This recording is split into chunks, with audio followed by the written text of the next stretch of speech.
कल रात को वडोदरा रेलवे स्टेशन के पिछले हिस्से में से एक राजस्थानी मुसाफिर को लूटकर चोर फरार हो गए थे। तब सयाजीगंज पुलिस की ओर से सीसीटीवी के बिना पर आरोपियों को ढूंढकर मुद्दामाल के साथ उन्हें अपनी हिरासत में लिया गया। शहर के सयाजीगंज इलाके में रात के 1 से 1:30 बजे के बीच में रेलवे स्टेशन के पिछले हिस्से में एक राजस्थानी मुसाफिर जिनका नाम कमल सिंह भंवर सिंह चारण बताया जा रहा है, वो गुजर रहे थे। तब उनके पास से 4 तोला वजन की चांदी की चेन, नगद और मोबाइल फोन मिलाकर 10,000 से अधिक के सामान की लूट कर चोर फरार हो गए थे।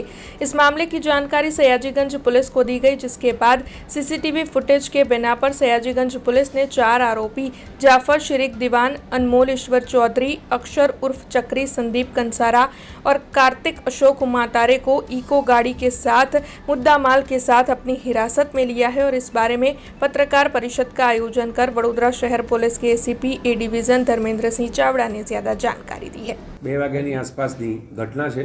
સયાજીગંજ પોલીસ સ્ટેશનના રેલવે સ્ટેશન પ્લેટફોર્મ નંબર 6ની પાછળ 3 મજૂરો કે જે વાપીથી જયપુર એક્સપ્રેસ મારફતે રેલવે સ્ટેશન ઉતર્યા હતા અને પછી એમના મૂળ સ્થાને નિવાસ સ્થાને જઈ રહ્યા હતા ત્યારે આ કામના ફરિયાદી કમલસિંહ ચારણ કે જે રાજસ્થાનના વતની છે ને એમની સાથેના એમની પોતે 2 મિત્રો હતા, એ 3 જેવા રેલવે સ્ટેશનની બહાર નીકળ્યા ત્યારે ઇકોમાંથી 4 ઈસમો ઉતર્યા અને આ કમલસિંહ ચારણને ભય બતાવી એના ગળામાં એક ચેન જે ચમકતી હતી એ લૂંટી લીધી। એની સાથે એમની પાસેના રોકડ રૂપિયા 3,000 હતા એ પણ બળજબરીપૂર્વક લઈ લીધા અને એનો પોતાનો મોબાઈલ પણ લઈ લીધો। તો આ કામે આ ઘટના ઘટી પોલીસને માલુમ થતાં સયાજીગંજ પોલીસ સ્થળ ઉપર પહોંચેલી અને હ્યુમન રિસોર્સિસ તેમજ ટેકનિકલ સોર્સિસના માધ્યમથી આ ઇકોમાં આવેલા ઈસમોની શોધખોળ આદરેલી।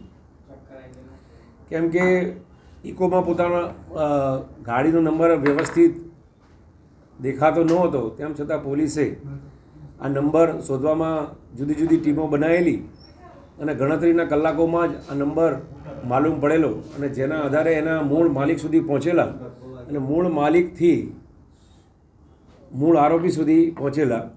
આ ગુનામાં કુલ 4 આરોપી સંડોવાયેલા છે। મૂળ 4 આરોપીની ધરપકડ પોલીસે કરી છે। વડોદરાના 4 આરોપીઓ છે, તેમજ એમની પાસેથી આ ગુનામાં ગયેલો મુદ્દામાલ એટલે કે ફરિયાદીનો મોબાઈલ તેમજ રોકડ રકમ અને એના ગળામાં પહેરેલી ચેન કે જે ચાંદીની હતી એ રિકવર કરવામાં આવેલી છે। આ સિવાય એમની પાસેથી જે ગુનામાં વાપરેલી ગાડી છે ઇકો ગાડી એ પણ પોલીસે કબજે કરેલી છે।